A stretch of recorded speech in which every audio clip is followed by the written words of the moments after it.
घने साल और देवदार के जंगलों से घिरा हुआ एक छोटा सा गांव था जिसका नाम था अरण्यपुर।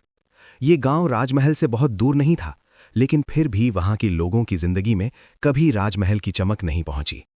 उसी गांव में रहता था एक गरीब लकड़हारा जिसका नाम था वीरन। वीरन के पास न जमीन थी, न धन, न कोई परिवार। उसकी पूरी दुनिया थी एक टूटी सी झोपड़ी, एक पुरानी कुल्हाड़ी और वो घना जंगल जहां वो हर दिन सुबह सूरज निकलने से पहले चला जाता था। दिन भर मेहनत करके लकड़ियां काटता, शाम को बाजार में बेचता और जो थोड़ा बहुत मिलता उसी में संतोष कर लेता।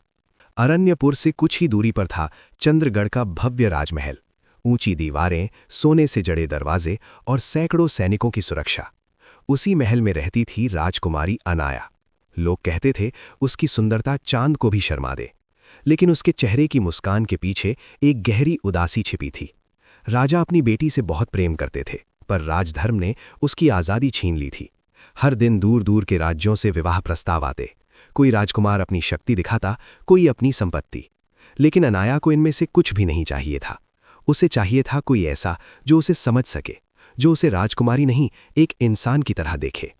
एक दिन अनाया ने जिद की कि वो महल से बाहर जंगल देखना चाहती है। भारी सुरक्षा के बीच उसे जाने की अनुमति मिली, लेकिन जंगल के भीतर अचानक उसका घोड़ा बिदक गया और वो रास्ता भटक गई। सैनिक दूर रह गए और राजकुमारी अकेली रह गई। चारों ओर सन्नाटा था, ऊंचे पेड़, अजनबी रास्ते और बढ़ता हुआ डर। वो एक पेड़ के नीचे बैठ गई। तभी दूर से कुल्हाड़ी की आवाज सुनाई दी। वो वीरन था। वीरन ने जैसे ही राजकुमारी को देखा, वो समझ गया कि वो कोई साधारण लड़की नहीं है, लेकिन उसके चेहरे पर न लालच था न डर।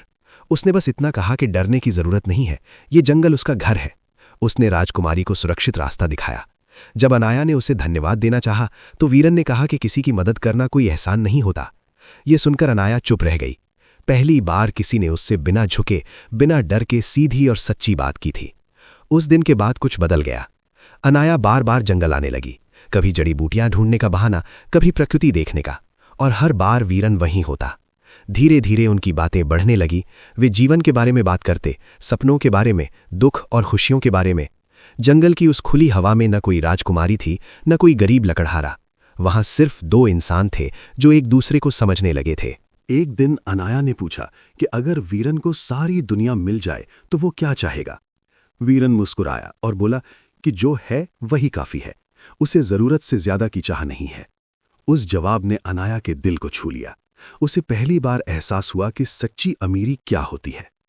धीरे धीरे उनका साथ प्रेम में बदल गया, बिना इजहार के, बिना वादों के। बस साथ बैठना ही काफी था। लेकिन सच ज्यादा दिनों तक छिपा नहीं रहता। एक दिन सैनिकों ने राजकुमारी को जंगल में देख लिया।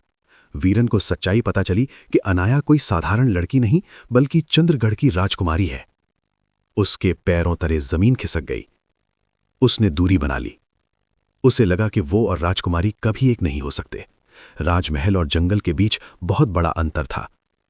अनाया ने उसे समझाने की कोशिश की, लेकिन वीरन ने कहा कि उसकी दुनिया अलग है और राजकुमारी की दुनिया अलग।